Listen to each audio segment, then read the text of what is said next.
Salut à tous, c'est l'élevage de Max King et aujourd'hui on se retrouve dans une toute nouvelle vidéo sur ma chaîne YouTube. Vidéo tant attendue, nouvelle de l'élevage. Bon alors, les travaux ne sont pas terminés à droite à gauche. J'ai hésité à faire cette vidéo parce que c'est vrai que c'est pas le meilleur moment pour venir, mais bon, il fait beau, il fait plus ou moins chaud, on va bientôt sortir les poules, donc je vais vous faire comme la vidéo que j'ai sortie au mois de décembre qui vous a énormément plu, tour de l'élevage au complet. Donc ici on va voir un petit peu le changement depuis décembre, ce qui a changé, ce qui n'a pas changé, ce qui va être amélioré, etc. etc. Donc on va voir un petit peu tout l'élevage ici, surtout en extérieur. Donc n'hésitez pas à mettre des gros pouces vers le haut, à commenter, à vous abonner, à activer la cloche, ça fait toujours plaisir pour recevoir toutes les notifications dès qu'il y a une vidéo. Je le rappelle, une vidéo le mercredi à 18 h et le dimanche à 10 h. Et puis tout de suite je vais vous laisser avec la vidéo. Bon visionnage.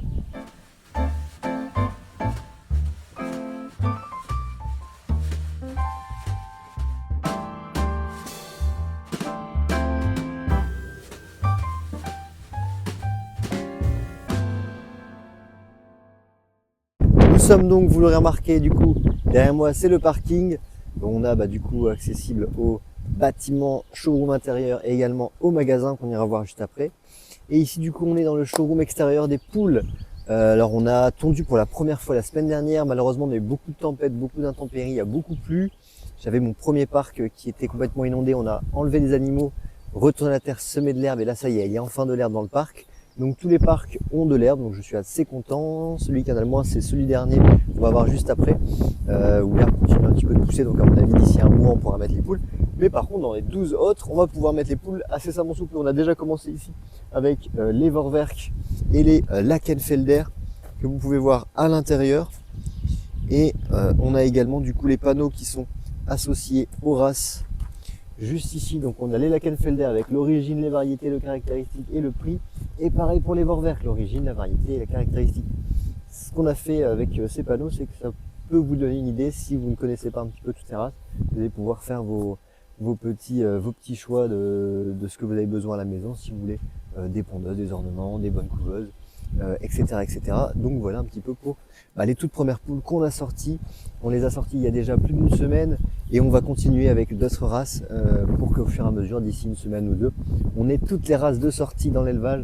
Donc je le rappelle, de la Brahma, de la Rocana, de la Cream Legbar, de l'Oliver X, de la Marance, de l'Orpington, de la Favrol, de la Brahma, de la Cochin. On a également de la Minorque, de la Semani, de la Coucou de Malines, de la Lackenfelder, Vorwerk, Brekel.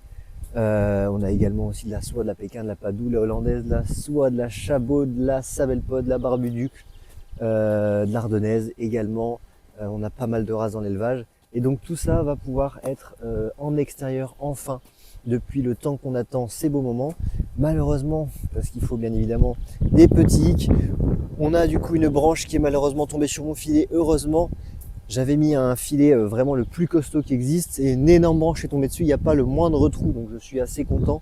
On va dire que c'est un bonheur dans mon malheur.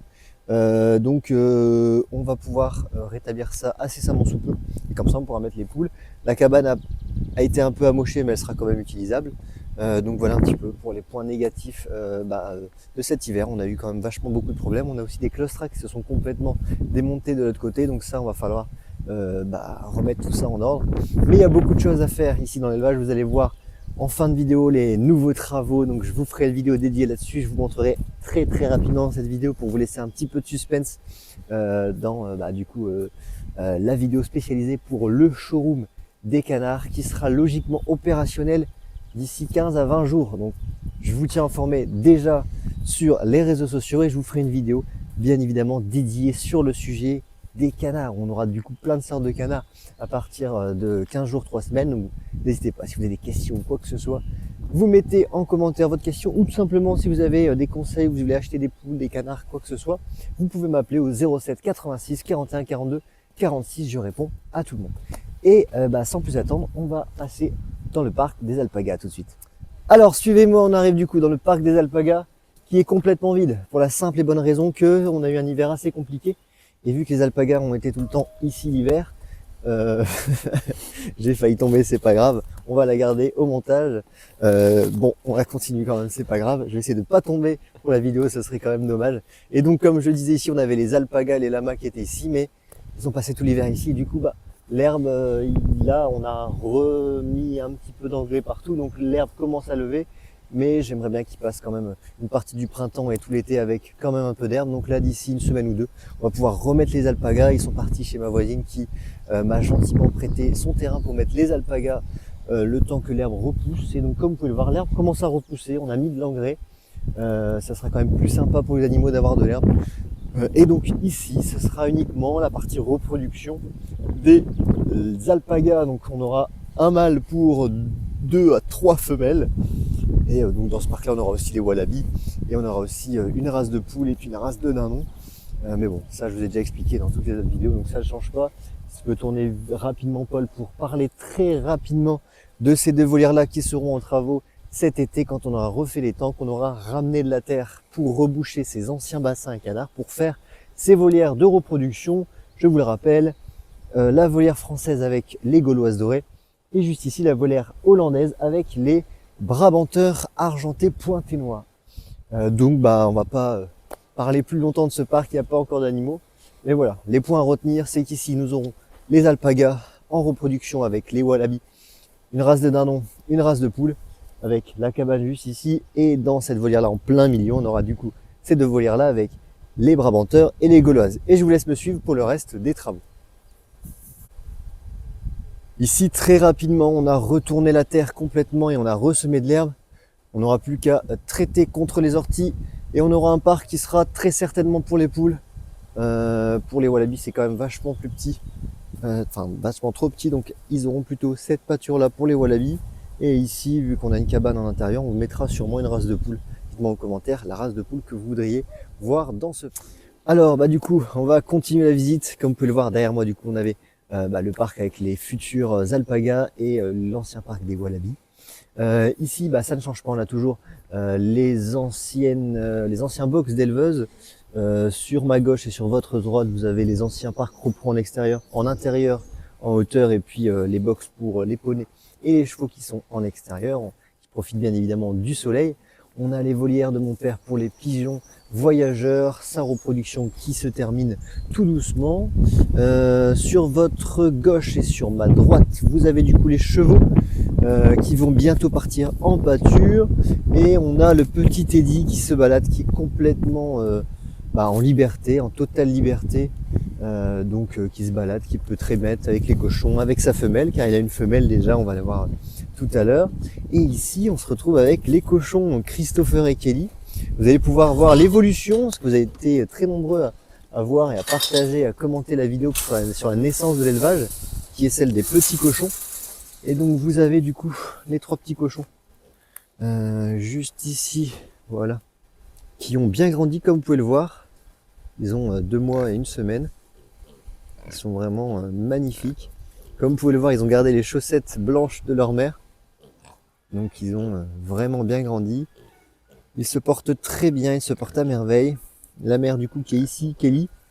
Et le papa, le roi de l'élevage, c'est Christopher qui est juste ici, qui passe son temps à manger et dormir. C'est un très bon père, il s'occupe bien de ses petits. Et la mère, c'est une très bonne mère également. Donc ils passent leur temps à dormir là-bas dans leur cabane et à manger toute la journée. Donc voilà un petit peu pour Christopher. Et tout de suite, on va partir de l'autre côté de l'élevage. Ici, rien n'a changé. Le bâtiment a toujours n'a pas bougé, tout simplement. Logiquement, si vous voulez un petit peu une date de construction pour ces volières-là, parce que je vous le rappelle, ça va être 5 énormes volières pour les grues, les faisans, les pans, etc., etc. Et donc ici, à partir de ce poteau-là jusque là-bas, on a 75 mètres de long. Et on va du coup avoir la première volière ici qui va être tout en dur. Donc tout va être fait en dur comme le showroom des poules. On aura du coup une cabane ici en métal comme également le showroom des poules. Donc on a ici la première volière qui sera la plus petite, qui fera du coup 10 par 10. Et ensuite on a la grande volière, l'ancienne grande volière des coureurs indiens, qui se transformera en 4 grandes volières.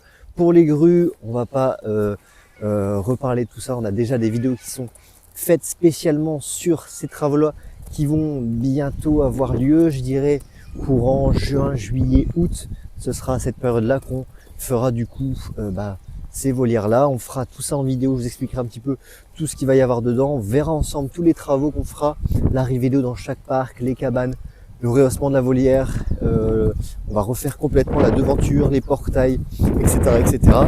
Ici, sur votre droite et sur ma gauche, on va du coup avoir la reproduction de lamas. Là-bas, on a parlé de la reproduction des alpagas. Ici, ça va être la reproduction des lamas avec déjà ma femelle que j'ai qui est Colline. Et on va essayer de lui trouver un mâle et une ou deux copines pour faire un parquet assez sympa.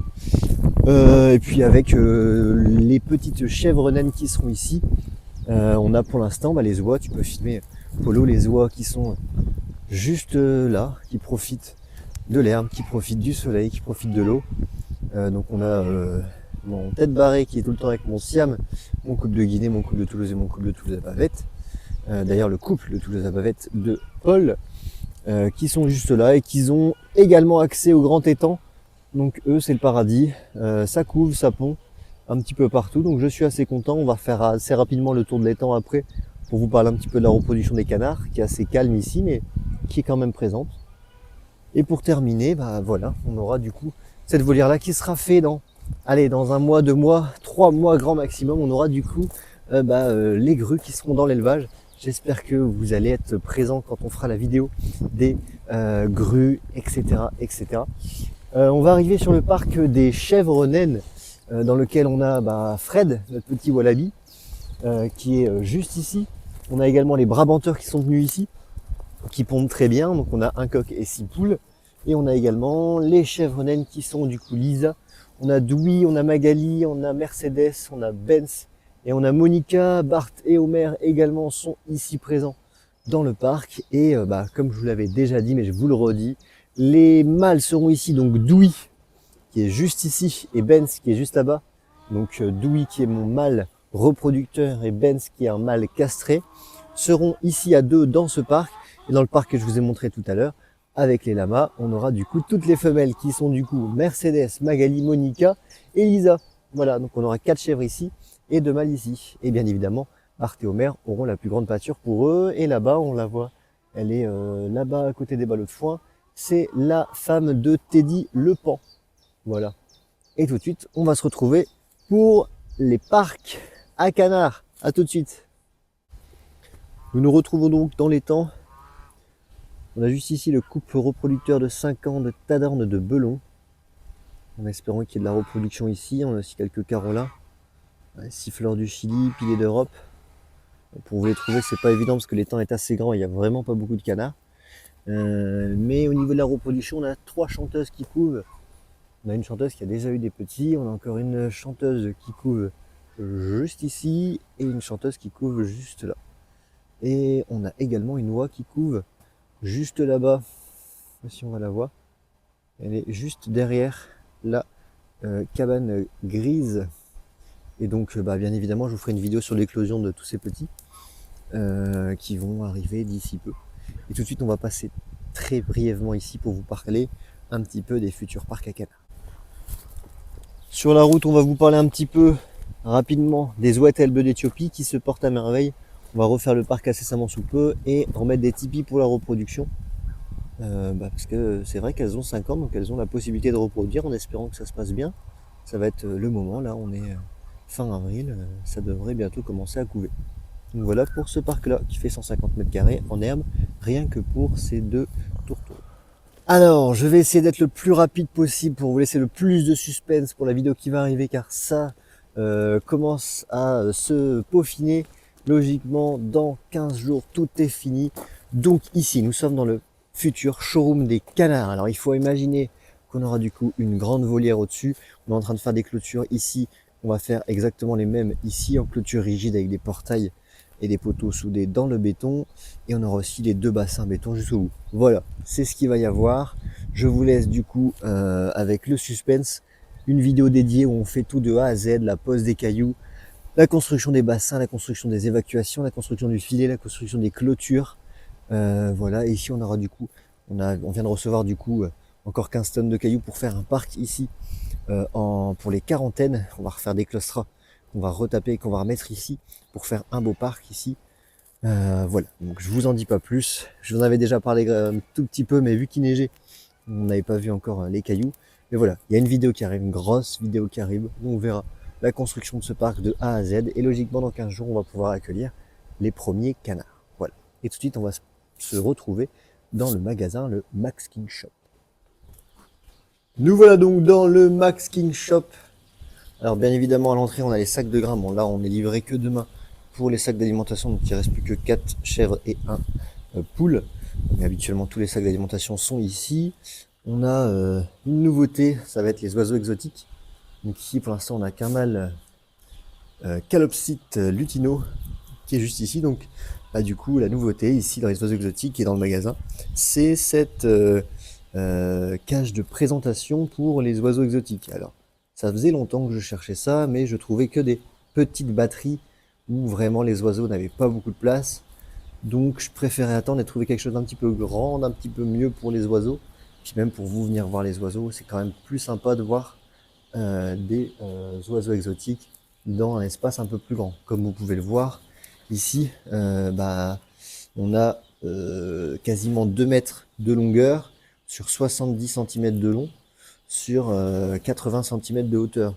Donc autant vous dire que les oiseaux ont de la place. C'est quand même plus sympa de voir des oiseaux qui puissent gambader un petit peu dans leur volière plutôt que dans des petites batteries qu'on retrouve un peu partout. Et du coup, c'est sur 3 étages avec une possibilité de nettoyer très facile en inox juste ici, des possibilités de donner à manger à boire un peu partout et des perchoirs, donc 4 perchoirs pour un oiseau. C'est quand même assez bien et c'est exactement ce que je voulais. Donc voilà un petit peu pour la nouveauté. Dites-moi ce que vous en pensez dans les commentaires. Donc je compte mettre ici des calopsites, ici très certainement des canaris et en bas soit des perruches ondulées ou soit des inséparables. Ensuite, alors ça on a déjà vu sur la chaîne YouTube, ce sont les cailles du Japon. J'ai même fait une vidéo dédiée là-dessus, donc je vous laisse regarder la vidéo qui est disponible sur la chaîne YouTube. L'élevage de cailles partie 2. Ici on se retrouve avec les petits poussins, comme vous pouvez le voir, il y a vraiment beaucoup de choix. N'hésitez pas si vous avez besoin de poussins. Ici dans l'élevage, on a beaucoup de disponibilité. On retrouve les legornes Isabelle, les legornes dorées, les cochins pèleris dorés, les cochins cailloutés, les marances, les appenzelloises, les sémanies, les padous tricolores, les padous chamoisés, les soies gris perles, les orpington, les vorwerk, les lakenfelder, les brickell. On a les pékins également, on a vraiment pas mal de races. Les yokohama également qu'on a. Donc voilà, tout est disponible dans l'élevage. Les poussins sont juste là. Et à côté, on va retrouver les dindonos noirs bronzés d'Amérique. Ici, il en reste 10. Et il reste une vingtaine de counus roux. Voilà, en tout venant. Donc, des poules et des coqs. Donc voilà un petit peu pour ce tour de l'élevage. Et voilà, c'est déjà la fin de la vidéo. J'espère de tout cœur qu'elle vous aura plu. Si c'est le cas, n'hésitez pas à me le dire en commentaire, à me dire également ce que vous aimeriez voir sur la chaîne YouTube, quel animal vous adorez. Si vous êtes déjà venu dans l'élevage, n'hésitez pas à me dire tout ça si vous avez envie de venir. Ici, on est à Lille, on est à 6,5 km de Lille, on est à Bondy, dans le nord de la France, et on est ouvert quasiment tous les jours. Donc si vous voulez venir discuter, si vous voulez venir acheter de l'alimentation, des poussins, des cailles, des oiseaux exotiques, maintenant, comme vous avez pu voir la nouveauté dans l'élevage, et bien évidemment des poules, bientôt des canards, comme vous avez pu le voir. Donc voilà, tout commence à prendre de l'ampleur ici, j'en suis très content. Je vous remercie pour tous vos retours. On est de plus en plus sur la chaîne et de plus en plus sur les réseaux sociaux. Je vous invite à me suivre sur les réseaux sociaux car c'est vraiment là où je donne le plus d'informations. Il y a vraiment des dizaines et des dizaines de stories tous les jours sur mon compte Instagram. On sort 3 TikTok par jour, 3 Instagram par jour et 3 shorts par jour, plus 2 vidéos par semaine sur la chaîne YouTube. Donc on est très actifs. Voilà, je voulais vous remercier pour ça. Et si vous voulez me suivre sur les réseaux sociaux, que ce soit Facebook, Instagram et TikTok, c'est juste l'élevage de Max King, comme sur YouTube. Voilà. J'espère que la vidéo vous aura plu. N'hésitez pas à mettre des gros pouces bleus vers le haut, à commenter, à vous abonner, à activer la cloche, ça fait toujours plaisir. Appuyez juste ici pour vous abonner à la chaîne YouTube et à regarder les vidéos que j'ai déjà sorties. Et puis moi, je vous dis à très bientôt pour une toute nouvelle vidéo. Allez, salut, c'était l'élevage de Max King.